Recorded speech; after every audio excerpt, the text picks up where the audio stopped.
What's up, guys? Happy Tuesday. Welcome back to another episode of Eat, Train, Prosper. Today, Bryan and myself are going to dig a little bit deeper on a question that we answered very briefly 2 episodes ago on part 1 of the August Instagram Q&A. And that question was, if you could go back and do your training career all over again with the current knowledge, how would you do it?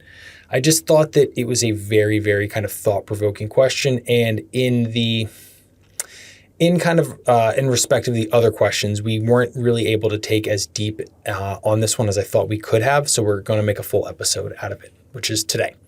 Before we get into this, though, we have some updates as always. Bryan, can you kick us off? Yeah, so regarding the topic for today, just to clarify, you and I had kind of discussed how if the question is about like your career, and we kind of answered this on the actual Q&A episode, if it's about your career and what you would change, like professionally, we both kind of agreed that we didn't want to change anything because it wouldn't have gotten us to where we are right now.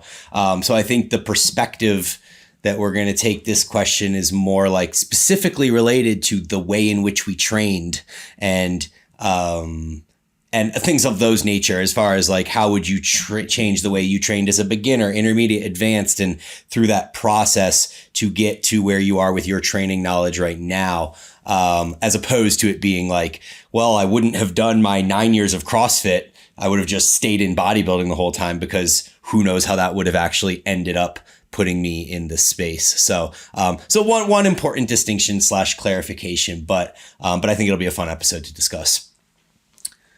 Okay, cool. So jumping into updates real quick. I'm in a beanie and a sweatshirt. It's that time of year again here.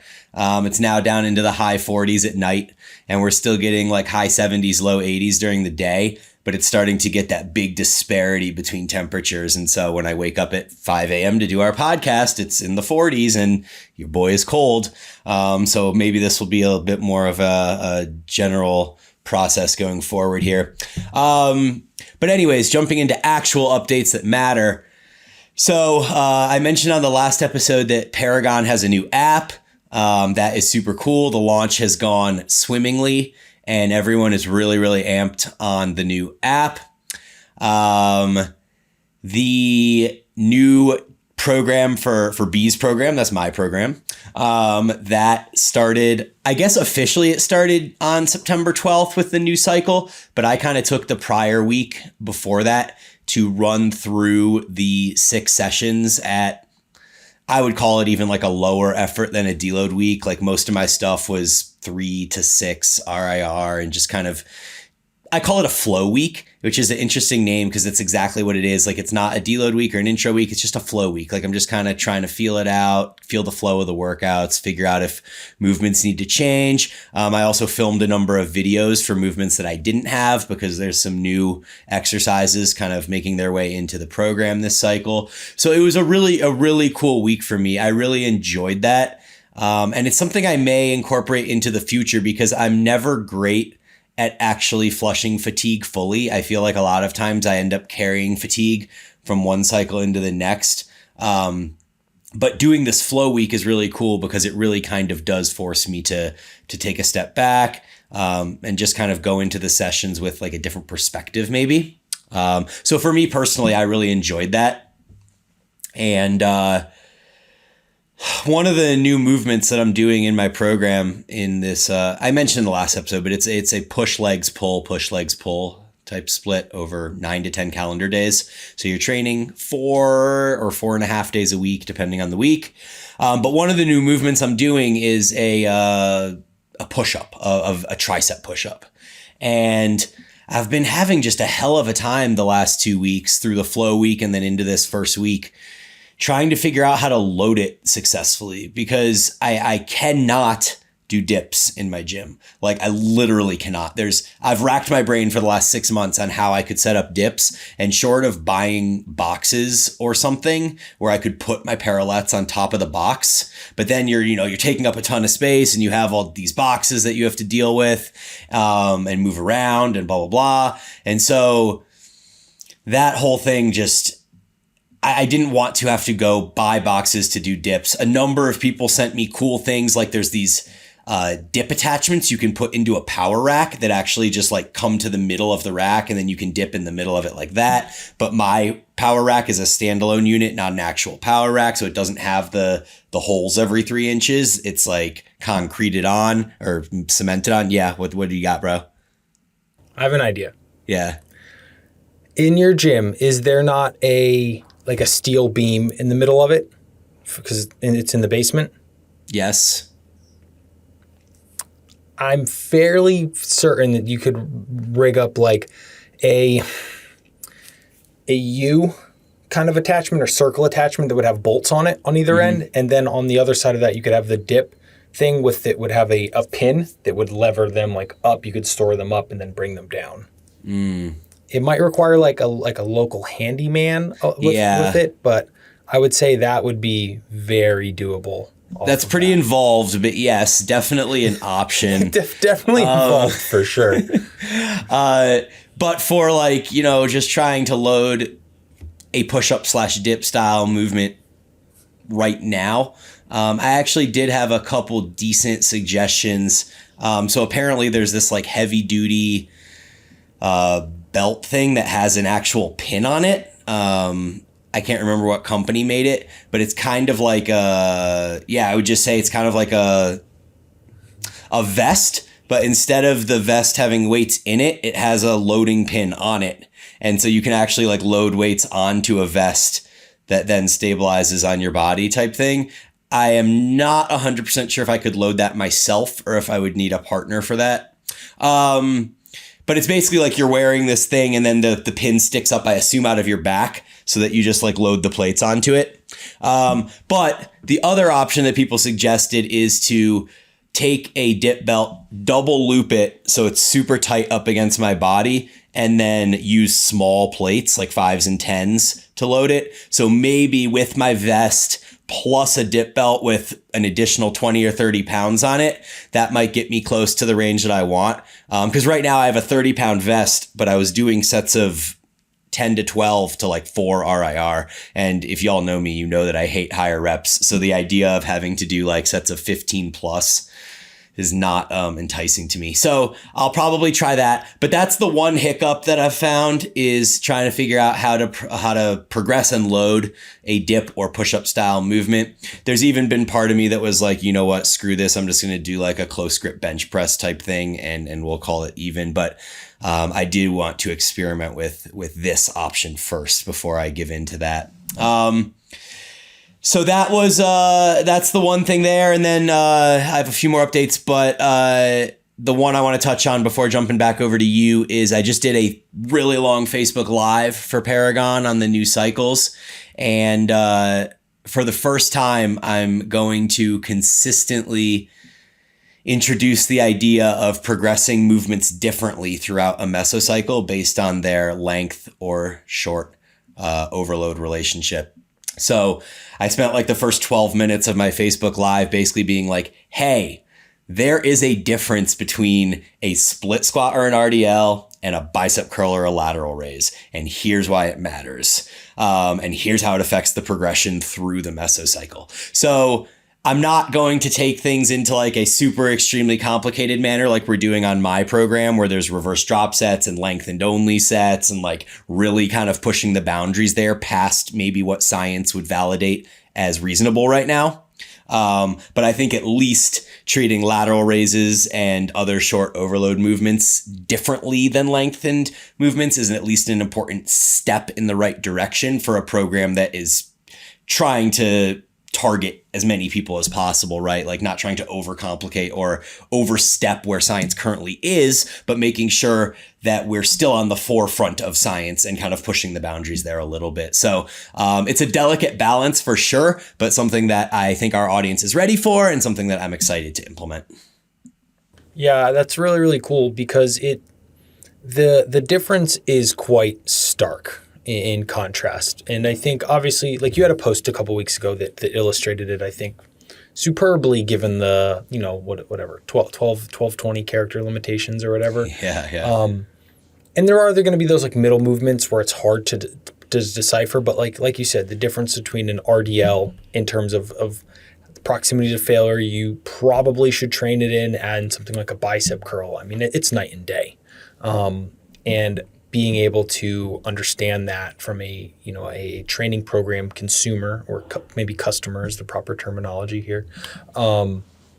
It's really, really helpful in making those informed decisions in the gym, like, in the trenches, on when you are training, on making sure that you are doing your best to consistently progress throughout a training cycle.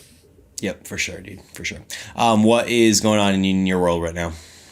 So actually, really, really great transition here. I decided today, I'm in this thing where I'm like at basically the end of my program, because I'm leaving Bali in 9 days, and just not going to have a lot of these access to these things in this like super remote gym we go to when we're back in Virginia. And you know what? I PR'd my hack squat again, like what I was briefly talking about last week. So next week I will have 1 week shot at 4 plates per side, which was what I maxed out at the end of my strength cycle at. I was able to get 5 reps, with damn near dying on that 5th rep. And now next week my goal is 9 for that, which is pretty badass. We'll see if 9 happens. It could realistically be like fucking 6. And then I really spent months for no fucking reason. I think if you get 6 at this point, then that's more a factor of you just carrying too much fatigue from the build over the last 2 months or month or whatever it is. Because you already hit like 175 for 9 or 10 or whatever. I did 175 for 10 today. Yeah, so if you were to go 180 for 6 at this point, I would say that that's less a factor of like, oh, I just spun my wheels for 2 months, and more a factor of, yeah, I just kind of hit my limit with that 175 for 10, and I just fatigued myself and don't have anything left. But I think at this point, like, you've been progressing consistently. It wouldn't surprise me if you get those 8 or 9, 10 reps that you want with 180. Yeah, it was a bit of a joke. I think I will. And I think fingers crossed, what I'll try and do is have Jenny come to the gym or be at the gym at that time, try and record it, and have her actually like spot me and actually push it to like a true 1 RIR. Because like we say, with those compounds, especially leg type stuff, like a 3 RIR, it might actually feel like a 1 RIR to you, or you might think like, oh fuck, the weight's stopping, but then you watch the video and you're like, it just kind of slowed down a little bit. So I might actually try and really, really push that with like a spotter next week, because I know we're going to be traveling. I won't be in the gym for probably like four days or something like that, and I'll be a deload in that regard. But to get where I was going, I had that progression today, and then I said, you know what? I am not doing these damn dumbbell RDLs. And the thing that's really funny in the note that I have here is like, I'm just going to swap them for barbell RDLs. The dumbbell RDL just feels so much more like heavier and daunting, because they're basically just detached from each other. And there's that like individual variability of you having to like stabilize the two of them. But like the last set I did last week was with my top set was the 57.5 kgs, which is like, I don't know, like 120 or 115 or something like that. The dumbbells only go up to 60s, but I was just like, it buried me so much. It took so much out of me. I was like, I'm over this. I'm just going to go back to like barbell RDLs. And it was so much simpler, even though I had on like an extra 40 or 50 pounds, but just by using the barbell, it feels like completely different, which is very, very, it's just interesting, honestly. So that was like my random thought from today's training session. I like the tactile sense of having the barbell kind of scraping up along your body as you're going through the RDL. And so I actually, as much as I like really want to like the trap bar, because I like romanticize it in my head and I'm like, yeah, neutral grip is just better on everything. But every time that I go and try the trap bar RDL, it just feels less stable for me, because I don't have that like tactile sensation of the bar being right there on my body. So I really do like dumbbell RDLs, and I notice a lot of the same of what you're talking about. But the thing I really like about the dumbbell RDL is that it allows me to keep a semi-pronated grip. And for whatever reason, that feels even better for me than neutral or pronated, is just in that like semi-pronated position. So anyway, for what that's worth, like I love that aspect of it. And maybe somebody will design a trap bar that has 45-degree handles on there, because that would be pretty sweet too. I'd totally buy that. I might be making this up, but I feel like the Prime one, the handles rotate. They do, but they're still so wide that they're outside of your body. So I kind of want them to be like a little bit tighter into the body. You know what I mean? Yeah, and that's exactly the one thing that I was going to bring up, but you actually, ended up covering it. But the trap bar, it's too wide. Like the hand positioning, it's just too wide to feel really, really comfortable. And when I am using the dumbbells, I like them to be like literally like right outside like my anterior tib, like kind of thing. And that feels very, very comfortable and like, neutral and normal to me. Yeah. But for whatever reason, like I hate pronated everything except the barbell RDL is just better than the other options right now. Yeah. Yeah. Interesting. You got anything else? I do have one, and it's a little bit of like a meta kind of update for a brief discussion type thing. And something that this has been hard for me through my professional life, especially entrepreneurship. And I just was curious getting your thoughts around it. Mm-hmm. So for me, something that's challenged me is like your tangible versus less tangible or intangible type work. So part of the reason I've always loved the gym and training so much is it's like, I do enjoy hard work when there's like an even exchange, right? You have like the heavy barbell, dumbbell weight in your hands, the exertion of physical exertion, you get perspiration, sweat. It's very like tangible, that exchange in kind of value. And I've always loved that. Personally, I've struggled more with like the parts of entrepreneurship, as so much of it is like intangible, like self-development, right? Is really just like being aware of your thoughts and these things that are like, to me, less tangible. And it's been a lot more difficult. But what I kind of wanted to share is like, I'm finally finding my groove with like knowing I'm building something that I'm really not going to capitalize on for like, let's say 8 months or 9 months or something like that. But my desire to do the work is like just as high as my desire to do like the physical work. And it's just been like a very, very interesting like progression because it's very kind of different. Like the exchange isn't very like, I do 5 reps, I get like the pushback of the gravity or the load, like giving me that. It's like you're putting something up front that there is no resistance to, there's no immediate need for it. And then like just understanding that at some point in the future, I will then get that like reciprocity of it. Mm-hmm. So I want to get your thoughts around that a little bit. And I thought it would be kind of like an interesting aside into the conversation around like looking back on things, because this is going to be a bit of an introspective style episode. Yeah, I think it's an interesting thing to think about for sure.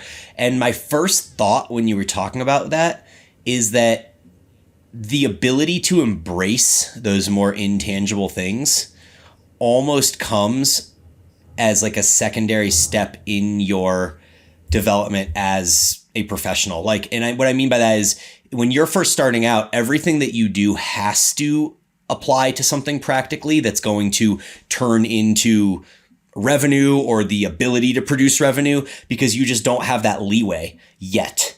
But as you become successful and you make your footprint known within the industry that you're working in, now you have a bit more freedom to kind of be working on the fringe of what may or may not be tangible.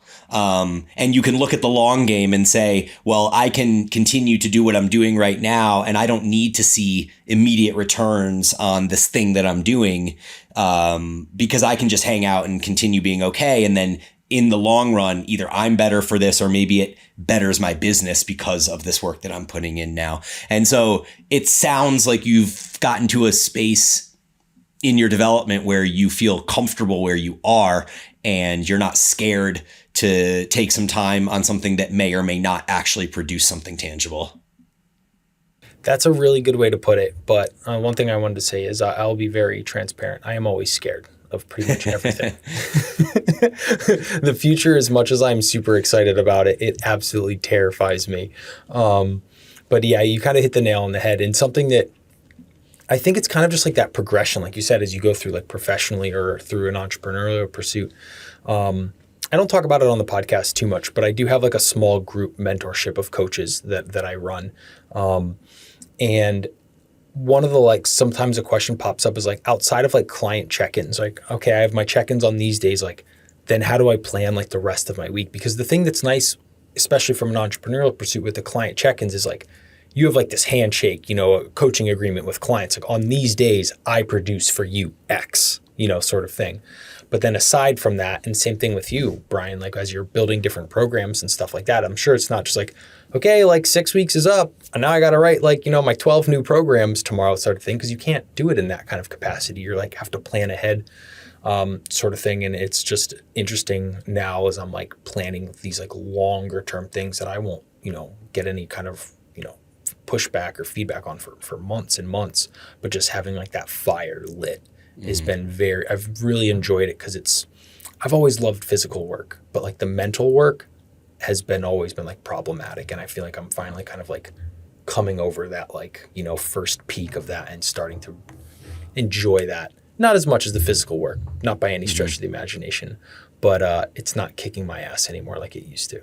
Yeah. No, that's interesting. Very cool to see that development. And it got me thinking as well, just as you were talking about this idea of how, like, as I prepare these cycles for my programs and every 6 or 12 weeks, there's kind of something new. Like, imagine if I didn't have the passion for all of this and the desire to like dig into the research and trial out all these new things and like learn about lengthened movements and why partials are important and things like that. Like, imagine if I just was like, hey, what I did in 2018 was cool. Like, people like that. So every cycle is just going to be just like that. Imagine I never innovated or had the passion to experiment myself and just put out this like cookie cutter thing each week.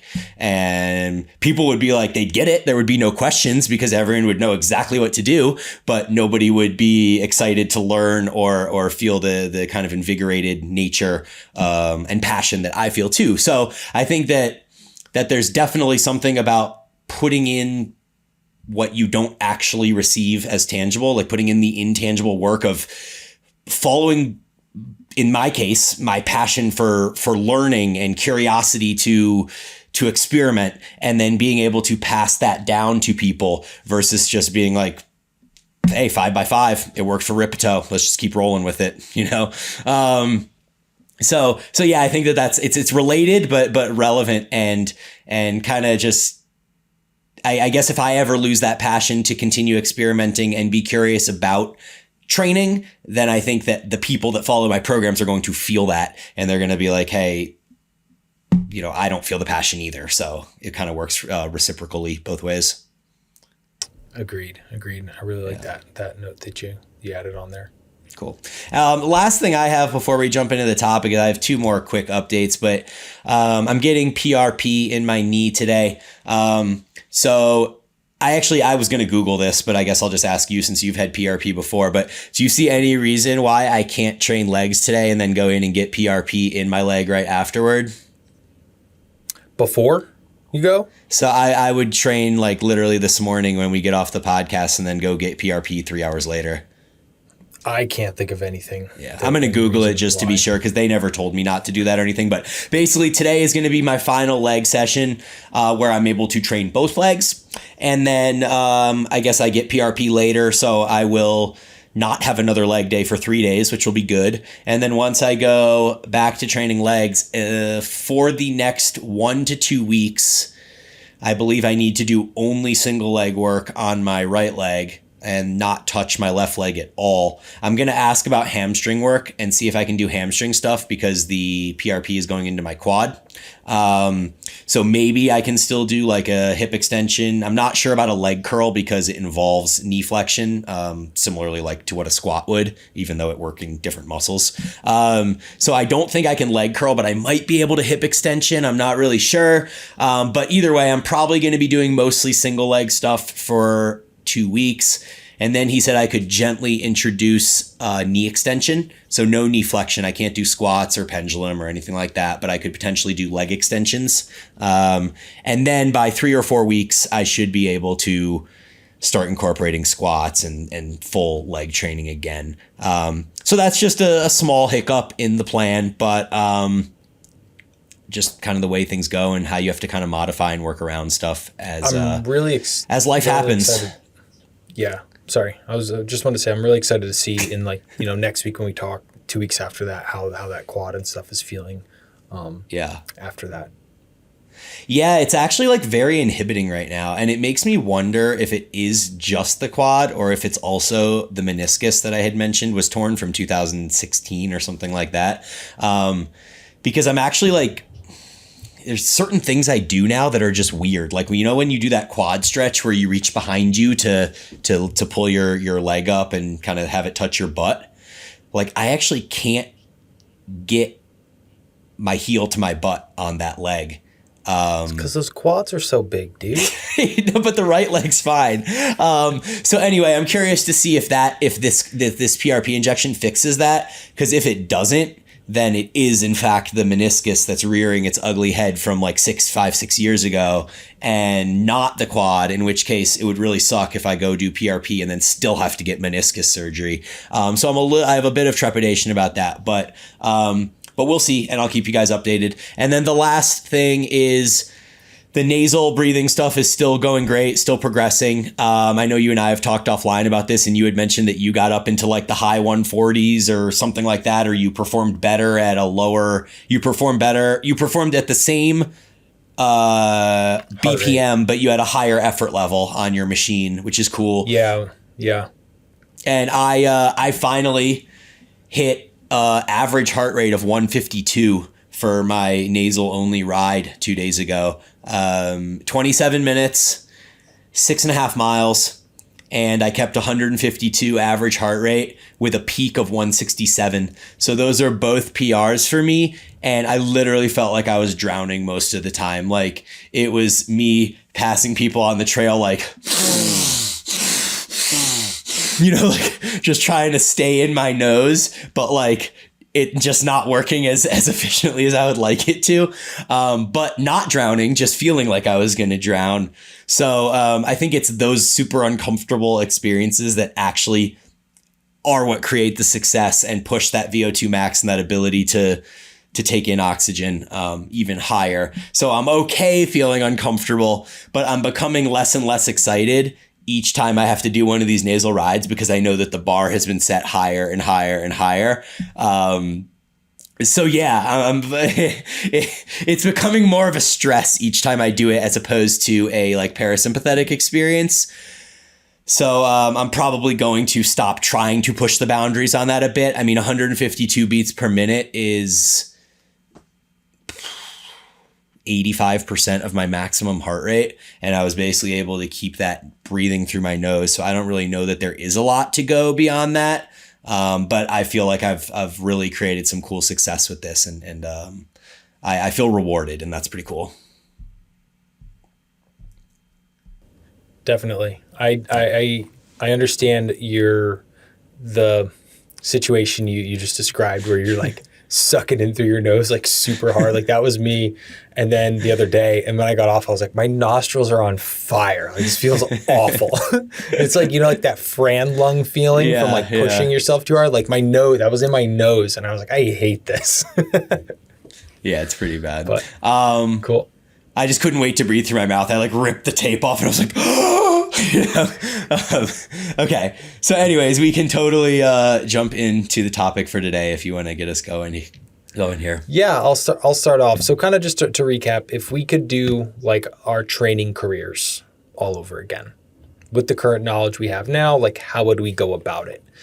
And the first thing that really came to my mind, and we have like very briefly touched on this in the podcast before, the really interesting thing with like lifting weights and training is you generally get into it when you're young, because like either like you want to impress girls or you want to be strong or whatever, and you just learn like, oh, this movement does this, like this movement does this, but you never actually really learn around about like biomechanics or how the body works or anatomy or anything like this. And then there's a lot of stuff that's like super bro science where some of it, I mean, like your best, like even like your super bro, like, you know, pro bodybuilders, like they know their shit pretty well. Like they might not be able to articulate it as eloquently as like a Chris Beardsley or a Cass or something like that, but the end results are largely the same and they understand.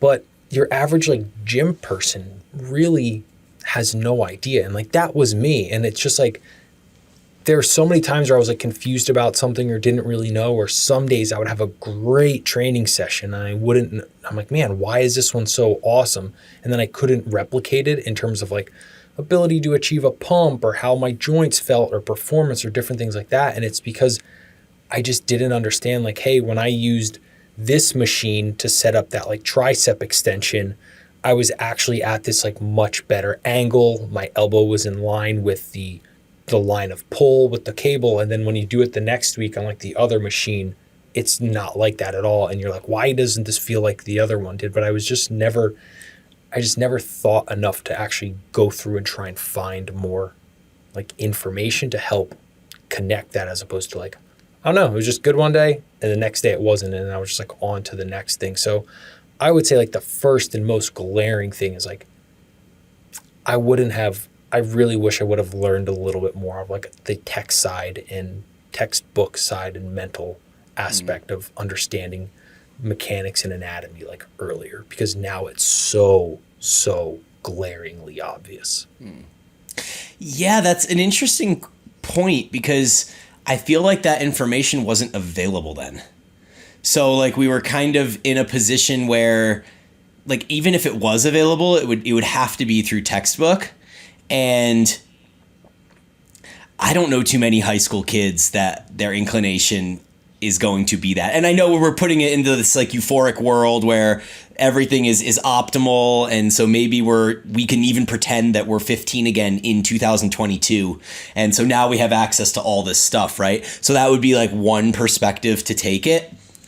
The other perspective, to just play a little devil's advocate here, and I'll go back on a story of kind of how I got started real quick, which we've talked about in other episodes. But in the late 90s, I dropped into an easy board, which was kind of the discussion forums of the 90s.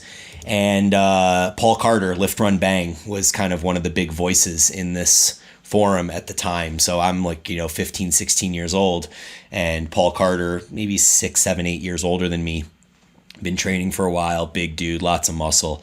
And the advice he gave me at that time was basically full body 3 times a week, hit your big compounds with like a 5x5 type thing, and come back and see me when you're at 300, 400, 500 type thing.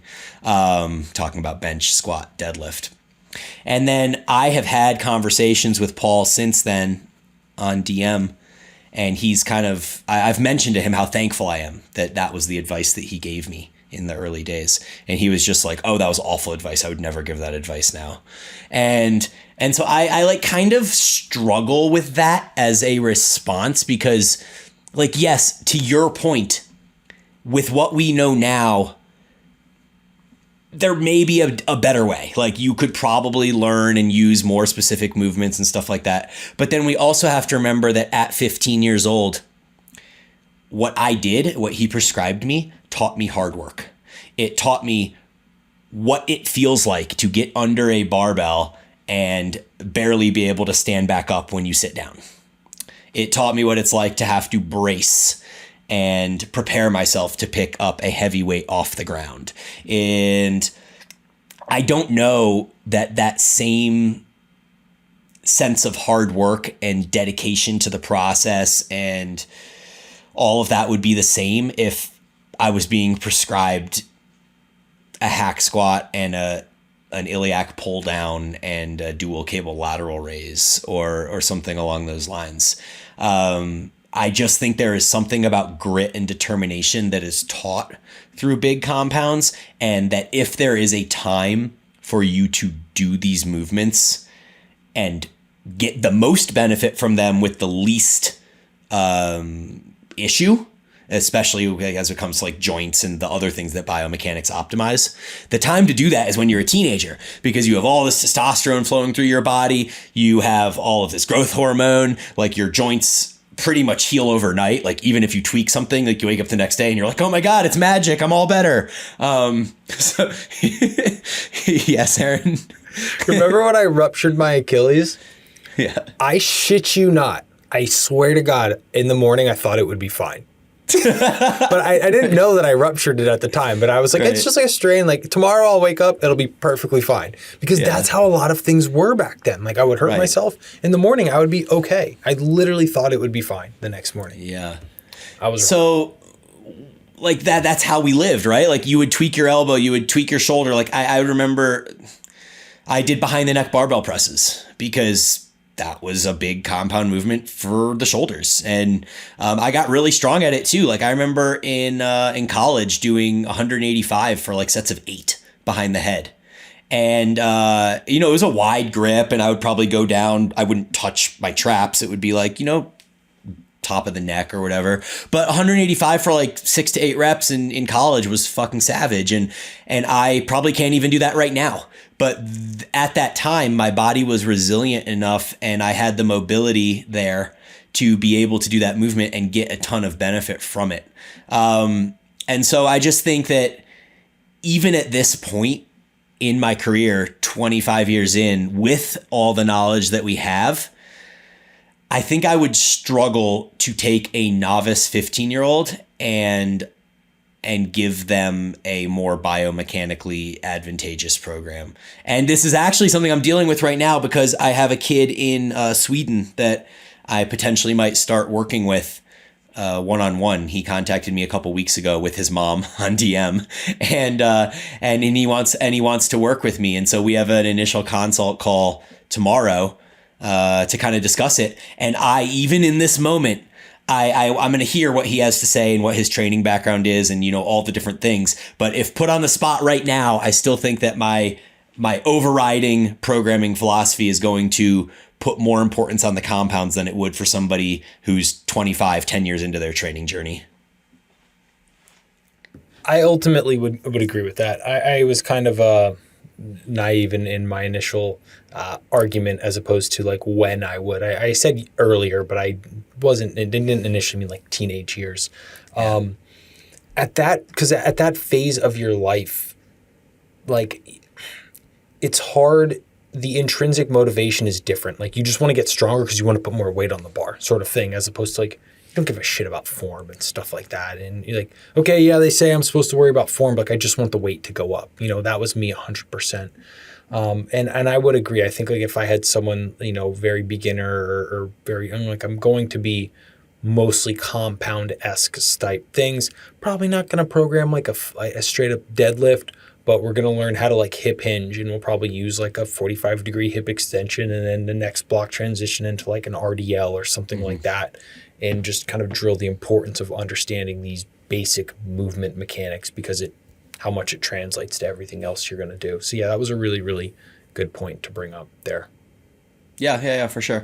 I mean, I think there's definitely multiple ways to go about it. I don't think it's necessarily wrong. I think that whichever way you choose, there's the human element of coaching that has to be incorporated into it and making sure that people kind of understand what they're doing. But I think a big one for me that I would change would be tempo or execution in the way that I perform movements. So regardless of exercise selection, which is something that maybe can become more refined as you go, exercise execution is one that I wish I would have put a lot more emphasis on from like day one. There just wasn't a lot of information out at the time about tempo. And in fact, some of the information that was out there at the time that I got started was in what was called super slow training. And no one really does this anymore, but there was a whole sect of people that were really big on this idea of super slow training where time under tension was the thing that mattered. And so it would be an 8-second negative, a 1-second pause, and then an 8-second concentric. So every rep is basically 16, 17, 18 seconds. And you would do sets of 5 to 8, which is like a 1.5 minute set. As we know now, that's more of like a slow twitch type, like high rep set, because time under tension being the component that matters. So if you're doing 5 reps at 20 seconds a rep, that could be like doing a set of 20 at like a normal tempo, at like a 5-second tempo, right? Like you just reverse them. So I think tempo is important, but I don't think taking it to the extreme and doing something super slow. As we know now, like you never want to do a slow concentric purposefully. The slow concentric would be a result of you being tired and trying to move it as fast as you can, but being incapable of doing so. I think that putting a lot more emphasis on the lowering portion of movements would be huge in its ability to control load, and just have more control overall in your body and what it's doing. Not to mention the stretch mediated piece that we now know, the eccentrics being such an important part of elongating the muscle. Like just thinking, as a bench press or an RDL or a squat or any of those big movements, as you lower down, the muscle is elongating and stretching, versus just trying to move the weight from point A to point B, which is basically how I lifted for the first 18 years or so of my, maybe even 20 years of my 25 years. I just keep having this flashback to me doing the 20 rep squat program with a buddy of mine. I remember one summer I mowed lawns and did landscaping like 5 days a week for 9 hours a day so that I could save up enough money to buy a power rack and a barbell and an adjustable dumbbell set. And then I had this buddy come over and we would do 20 rep squats twice a week in the basement. And at the time, I remember peaking my 20 rep squat at 185 pounds for 20 and being like, man, that was like the hardest thing I've ever done. And, in our CrossFit days, what did we do? Start at 275 and fucking almost die as we try to work up toward 315, but didn't actually quite make it to 315 for 20. But at the time, like 185 for 20, despite, basically dropping to the bottom and bouncing out and probably doing a half good morning toward the end and stuff like that. It again taught hard work, and there's just something that, so it's like this disparity. Cass talks about it a lot, where he's like, they're not mutually exclusive to say that you're doing biomechanically correct movement and working hard. Those are not mutually exclusive. You can do biomechanically correct movement and work hard. I just don't know that somebody in their first few years of training can do that. There's just something about those big compound movements with the free weights that instill the idea of hard work. And just trying to put myself in my shoes at 18, 19 years old, even 3, 4, 5 years into training, I cannot imagine that I would be able to do something as acute and specific as a lat pull down with the necessary execution and still be able to work hard on it. Like, it does seem to me that at that time in my training, those two things are mutually exclusive or were mutually exclusive. So what do you think about that? I agree. I especially at that time, like looking back, I was a fucking moron, like in multi-facets of my life. But I think the only way you could have got me away from that is to put me in an environment where I am 18 years old. Everyone else is like 26 and above, and you up level because that's the environment you're in. You put me in my high school weight room, which is where I was at that time, or college. You're going to get the same out of me. There's no way I would have been able to, perform or have that wherewithal to understand that importance. Yeah, for sure. I think a big one for me is leg training. And I just finished talking about, deadlifts and 20 rep squats, but I certainly went through periods of time in my first 5-6 years of training where I deprioritized legs a ton, and maybe even the first 10 years, like off and on. So there was like, that period in my early days where I was doing 20 rep squats and doing 5x5. And then I remember hitting college and being like, legs, man, I want to go out and drink and have fun. And legs are hard, So I remember literally we were on a 5-day split in college, me and Anders, and legs was of course one of the 5 days. But I remember maybe every other week or every third week, I'd just be like, nah, no legs today. And I would just train 4 days that week. Like it would just literally, I would just not do leg day. And so that's something that obviously is so blasphemous now to even think of, that, that I wish I could go back and do those leg days, because man, like legs are just, they're my worst body part. And it's because when I was young, I just didn't prioritize them. And the things I did prioritize are to this day strong body parts. And so I wish that I could go back and train legs harder, more often, and more variety probably. You again hit the nail on the head with that one. Mine was a little bit different in that, like, my introduction to weightlifting was powerlifting for football. Right. We squatted so much. I remember after my senior football year being over, vowing to never squat again because I hated it so much. And it was so heavy and like grueling all the time. And I was excited when I got to college. I was like, I'm not fucking squatting anymore. Like that, those days are behind me. And I think for probably like the first 2 years, I maybe would have done some like leg extensions or something, and that is it. That's another one. Just understanding how to train legs like properly is something that I really did not figure out until I was in my 30s. You know, well past the CrossFit days, my second, phase of powerlifting days, and even into like my hypertrophy. Like, I can confidently say it wasn't until I was like 33 years old till I really finally understood how to produce consistent, really quality leg sessions. Mm-hmm. That's insane. That's after already training for like 15 years. Yeah. 16 like years. We didn't have great leg sessions during CrossFit, because even when we would train legs, it was just a get the weight up as however you need to type thing. And so fuck, man, I remember even front squats and wads, like I would be turning it into a little bit of a good morning. Like my low back would always be more taxed than my legs were when I would finish front squatting in a wad.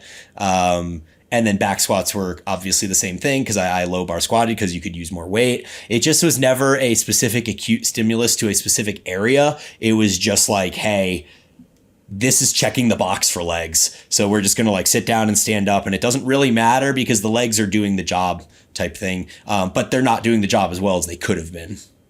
Exactly. And it's a common thing. It's a different, when the goal is hypertrophy, the aim isn't just check the box on the rep, move the weight sort of thing. It's like, this is our intention. We want to perform it as such because of X.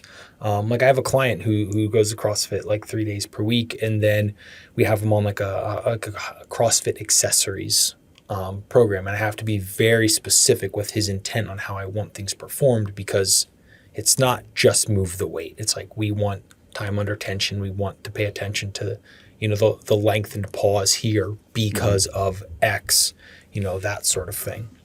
Yeah, much of that I think is managing that like stimulus to fatigue ratio.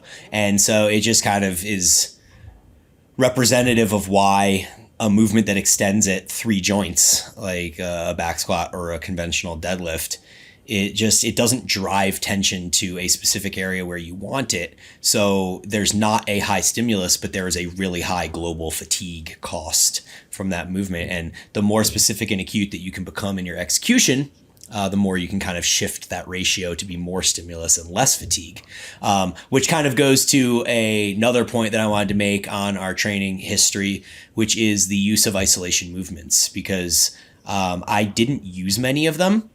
And I think that that's okay for the early years, but I wish I would have started using them more faster or earlier.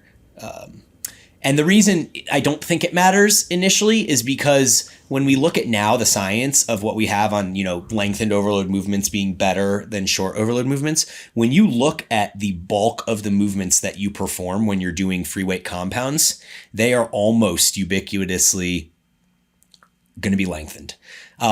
You have your hip hinges, you have your squat patterns or your single leg squats, you have your, what were the tricep movements that you would do? Some sort of skull crusher variation. Those are very lengthened, overloaded. A barbell curl, probably mid-range overload, possibly short mid, but like it's dips. Dips lengthened. Yeah. So, like overhead press lengthened. So, I mean, you really don't have any short overload movements when you're talking about free weight compounds aside from your rowing movement. And even when we would do bent over rows for the first 15 years of my training, what did I do? Well, I would stay strict for a little bit, and then there would starting to be some momentum, which would essentially increase the lengthened overload. So I think that, it almost like makes sense that people would prescribe these big compounds more so than isolations, just because in general, the compounds tend to be lengthened and the isolations tend to be shortened, though not always the case. But I didn't do things like leg extensions, leg curls, much lateral raises. I did some, but I mostly overhead pressed for shoulders. So the only isolation movement I did at all in the first 10 years was arm work. And even that, like we just discussed, was mostly lengthened overload, depending on which specific movements were being selected. So, in that sense, I think it's good that I didn't do these isolations early, but I wish I would have started them earlier. Like during that period of time where we were in CrossFit, I kind of wish I had begun to implement some more of this, what's the way of saying this, orthopedically beneficial training, to train the muscle through full ranges of motion at long and short muscle lengths and things like that. Like I wish I would have had some of that stuff to incorporate during those days instead of just continue to pound the lengthened only train, which is literally what CrossFit is, almost across the board. Yeah, and that's one thing where I kind of transitioning the conversation. I know we touched on it two episodes ago, but I definitely wouldn't say that I wish I didn't do the CrossFit phase, because that was that relit a fire in my life for physical exercise and just passion, really. I've said this multiple times. Without that, I would have nothing in my life that I do now. Although I do think that many of us kind of were starting to feel some of the same ways a little bit earlier than we kind of departed from it, but just weren't comfortable saying this is the flavor of the Kool-Aid. We can't have this other color or this other flavored Kool-Aid. Like we have red or CrossFit flavored Kool-Aid. We need to do the CrossFit. Like I remember the one summer where you said, hey, we're not going to do any CrossFit. We're just going to get really, really strong. And we were kind of like, oh, okay, we're not doing CrossFit, whatever. But then it was so much fucking fun at the end of the summer when you're like, hey, we got to get back in shape again. I remember being like, fuck, why? Yeah. I don't want to do this anymore. This was a lot of fun this summer. But I think like a lot of us felt that kind of way as we just enjoyed, just like strength training with our friends in group without the getting your dick pushed in CrossFit style workouts. But I wish as that period, I wish I didn't kind of hang on as long, because that's what I thought I needed to do. Mm-hmm. But we all I felt we're having very similar feelings in isolation, but we kind of never really talked about them as much. Yeah, I think CrossFit came along at the perfect time for me, because so in 2009 I'd been training for 12 years, which is kind of crazy. That I was 26, 27 years old and I'd been training 12 years already. And I was starting to just become disillusioned with training. I had been doing the same body part split type training 5 days a week for half a decade at that point, since before college. Basically, I was doing a bro split, similar movements, exercise selections, similar rep setups and stuff like that. And I remember just having to force myself to go to the gym. I would be working my corporate job and I'd be like, okay, I really want to go at lunch because then I don't have to do it after work. So I would try and sneak in these sessions during lunch, which really were 45-minute sessions that were super rushed because I had to get back to work. And then if I ever didn't do it at lunch, end of the day would come, and half the time I'd just be like, you know what, I don't really feel like doing this. I want to go home and like watch TV with my roommates or something along those lines. And so those are things that I would never say now. Like there's no part of me that's like, oh, screw training, I'll just like sit down and watch this game instead or something, because it is such a priority for me now. And I think part of that credit probably goes to the fact that I'm in the industry and I have people that depend on me. And so there's a bit of accountability there. But I was starting to lose some of that personal accountability before CrossFit, and then CrossFit came. And like you said, the passion and the inspiration and the competitive drive just all happened, and it got us excited about training again. And, I only lost that passion briefly during the period of time as I was kind of transitioning out of CrossFit, and I was so beat down with my hormones that it was just difficult for me to be excited about training. But what I was excited about was this new transition of this new style of training, that jumping out of CrossFit and going into now this evidence-based hypertrophy world that didn't exist before CrossFit, it now exists. And so there's all this knowledge and insight and information that I can take in that I couldn't have done before CrossFit.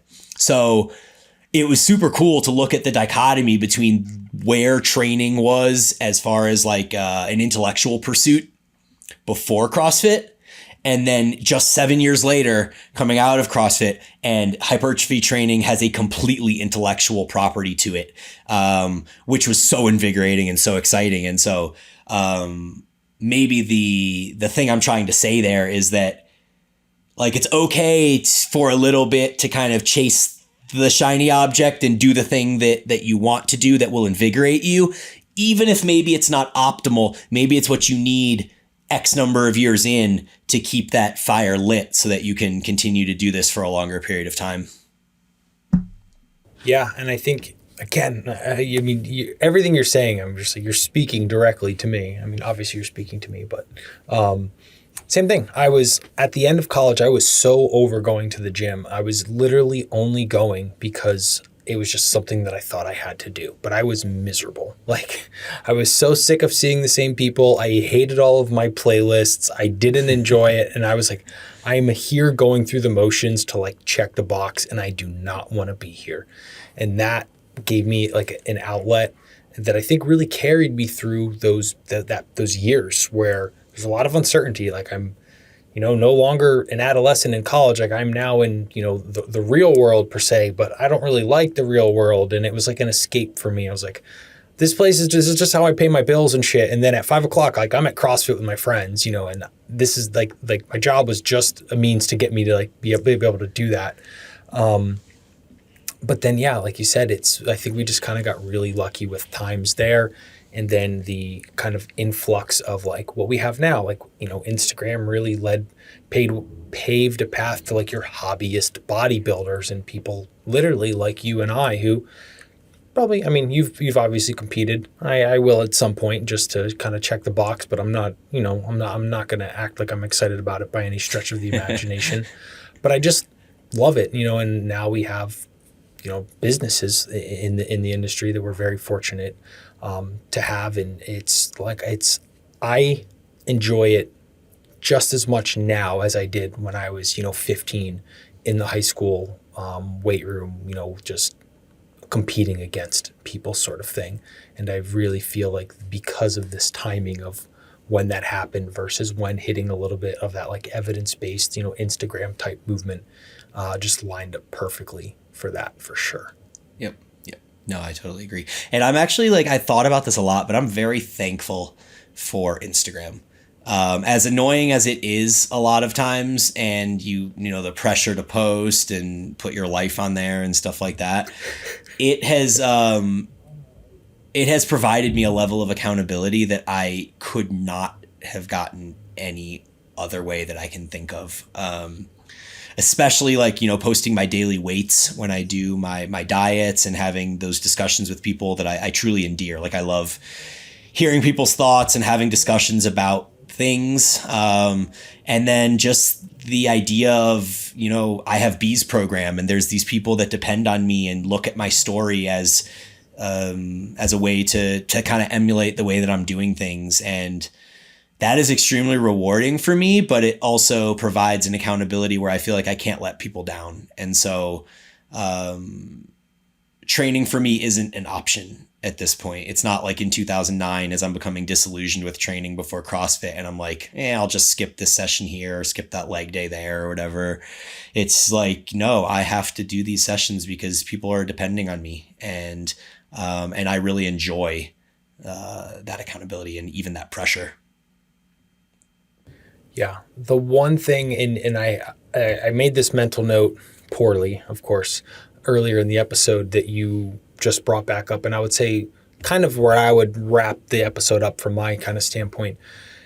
One, I agree. I absolutely love Instagram, right? Of course, there's like a dark side to it, but I mean, I have friends all over the world. And then I can be like, hey, like literally in 10 days or whatever, I'm going to go lift weights with Dave McConey, who we've been like just kind of Instagram friends. Wait, really? That's awesome. Yeah.